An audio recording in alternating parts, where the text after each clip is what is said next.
What's up YouTube, Capital G here, looking at this new cool card coming out of Circuit Break. This is Dragonoid Generator, and as a fan of Monarchs, I have to say I love the design of this card, finding myself actually being very excited for the possibilities of playing Domain Monarchs again, and that is something that I am really looking forward to. So let's look at the artwork really quickly before we actually jump in and discuss the card and what decks it could actually help out and be good in. I think that this seems like it's straight out of the anime. It looks like something from like Zexal or maybe Vrains, and I say that especially Vrains because it almost looks like they're inside a computer and there's like this big colossal dragon, and maybe they're like, you know, making clones of it or something like that, and maybe Yusaka would have to go in and like slay the dragon or something like that. But definitely looks like something that could be possibly in Vrains the anime. But let's go ahead and look at the card. And at first I read it and I didn't quite understand it. I was like, I don't really get how I'm supposed to use this card. But then I think I was overthinking it, and I really looked at it and I was like, oh my god, this card is like fucking amazing.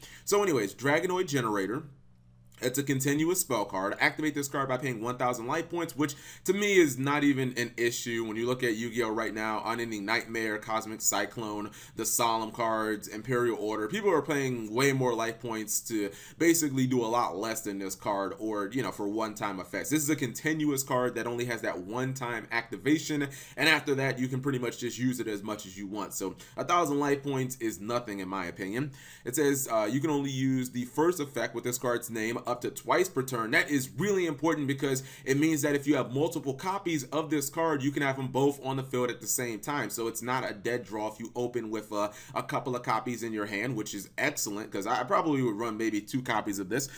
Then for the main effect, it says during your main phase, you can activate this effect. You cannot special summon monsters from the extra deck for the rest of the turn. Also special summon 1 Dragonoid token monster. That is a machine. It is Earth level 1, attack 300, defense 300, in attack position. Also your opponent must, even if this card leaves the field, special summon 1 Dragonoid token in attack position during this card, or excuse me, during this turn's end phase. So basically you get a token in attack position and your opponent gets a token during the end phase. And I know that that might seem like a little bit of a downside because your opponent could, I guess, turn around and link summon with that token, but I'm looking at the bigger picture here, and I'm looking at the fact that I just get free tokens every single turn. I don't have to worry about using up my normal summon, or if I don't happen to have any tribute fodder. In a deck like Monarchs, this card is absolutely amazing. If you're playing a domain version of Monarchs, you don't care about your extra deck anyways, so that whole you can't special summon from the extra deck, like, who cares? I'm playing Domain Monarchs. I don't even have an extra deck. The same thing can be said about a deck like True Dracos, and the reason I'm bringing up True Dracos is a lot of people are going to say, well, Cap, True Dracos is already a good enough deck, but you have to understand, by the time that we get Circuit Break in the TCG, which should be November if I'm not mistaken, we are going to have another ban list. Konami has already said the chances are we're going to have another ban list in August, which is right before Code of the Duelist, or right around the time we're getting Code of the Duelist. So you guys can probably expect True Dracos not to survive that unscathed. So maybe Masterpiece gets hit, maybe Diagram gets hit. So, you know, True Dracos might be losing a bunch of cards, and this can be a card that can kind of just step in. It can provide a lot of tribute fodder, and it's really important in a deck like Monarchs because I don't think Konami is going to give Pantheism back anytime soon. I don't think Stormforth is going back to 3 anytime soon. The only card I could see them giving us back is maybe Aether to like 2, or maybe Aether to 3. So this is a card that's really good because if you don't have an Eidos, if you don't have Prime at your disposal, you can slap this down, you can activate it immediately, you can get a token. If you have Domain, then you can automatically summon one of your Mega Monarchs, and